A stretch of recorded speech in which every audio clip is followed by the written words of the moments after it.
Saudara, tim SAR gabungan masih berupaya mencari 29 korban yang hilang dari tenggelamnya KMP Tunu Pratama Jaya di Selat Bali. 6 orang tewas dan 30 orang lainnya selamat setelah terapung di lautan selama lebih dari 6 jam.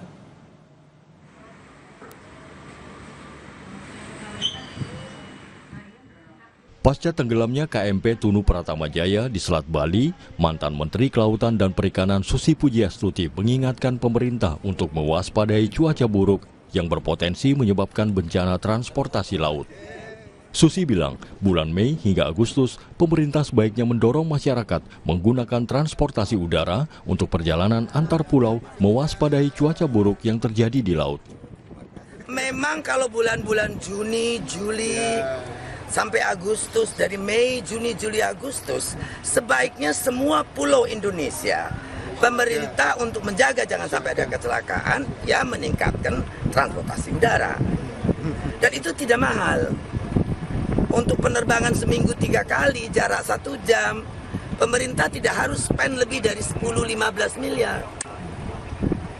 Jadi pada saat bulan-bulan itu, ya membantu masyarakat. Kalau bulan-bulan seperti ini memang ombak laut kita, apalagi itu selat ya. Hingga saat ini, tim SAR gabungan masih terus berupaya mencari 29 penumpang KMP Tunu Pratama Jaya yang tenggelam di Selat Bali. Tim SAR gabungan menyusuri titik lintasan kapal sebelum tenggelam. Menggunakan kapal milik Basarnas, penyisiran di perairan Selat Bali dimulai dari pelabuhan aspal Tanjung Wangi menuju ke tengah laut sejauh 20 mil. Upaya pencarian juga dilakukan melalui jalur udara, namun hingga kini pencarian 29 korban dan bangkai kapal Tunu Pratama Jaya belum membuahkan hasil. Cuaca yang tidak bersahabat di Selat Bali menjadi kendala dalam upaya pencarian korban. 30 orang selamat dan 6 lainnya ditemukan dalam kondisi meninggal dunia dalam tragedi tenggelamnya KMP Tunu Pratama Jaya di Selat Bali. Salah satu korban tewas adalah Anang Suryono yang merupakan sopir truk barang. Saat musibah terjadi, Anang Suryono sedang bertugas untuk mengantarkan barang dari Mojokerto ke Bali. Korban sempat berkomunikasi dengan keluarganya sesaat sebelum naik kapal. Sosok Anang yang penyayang dan bekerja keras membuat keluarga merasa amat terpukul dengan kejadian ini. Jadi kami keluarga sok memang seperti mimpi, tiba-tiba hilang.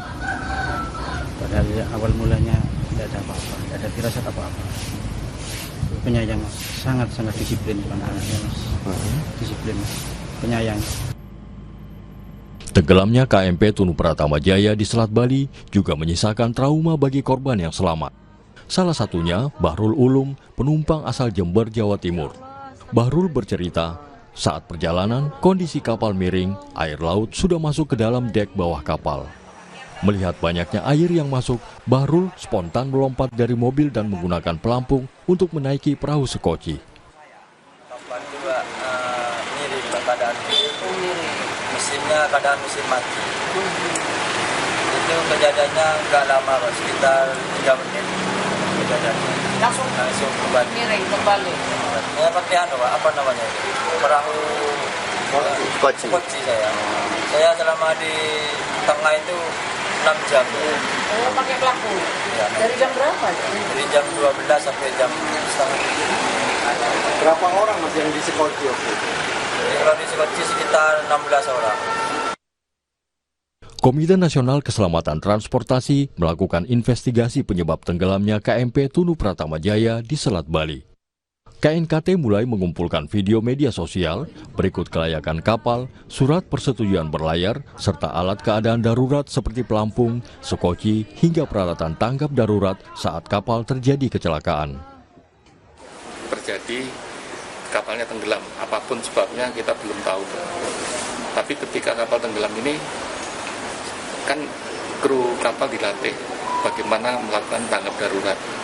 Nah, apakah tanggap daruratnya sudah sesuai dengan SOP yang berlaku enggak? Terus kemudian alat keselamatannya. Di kapal itu ada alat keselamatan, ada namanya life craft atau rakit penyelamat ya. Di Pelabuhan Gilimanuk, sejumlah keluarga korban KMP Tunu Pratama Jaya masih bertahan di pelabuhan. Mereka menanti adanya mukjizat dari Tuhan, berharap keluarganya dapat ditemukan. Pencarian korban tenggelamnya KMP Tunu Pratama Jaya di Selat Bali masih terus dilakukan. Dari 53 penumpang dan 12 kru kapal, 29 orang masih dalam pencarian. Tim Liputan, Kompas TV. Dan usai jeda, Kompas Siang akan kembali dengan informasi harga beras di sejumlah daerah mengalami kenaikan meski tidak secara signifikan. Kenaikan harga beras terjadi karena cuaca buruk dan harga gabah yang tinggi.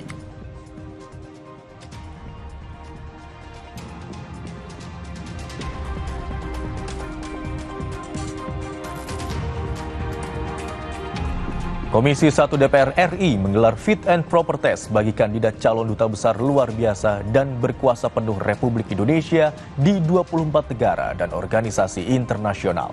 Uji kelayakan dan kepatutan digelar secara tertutup.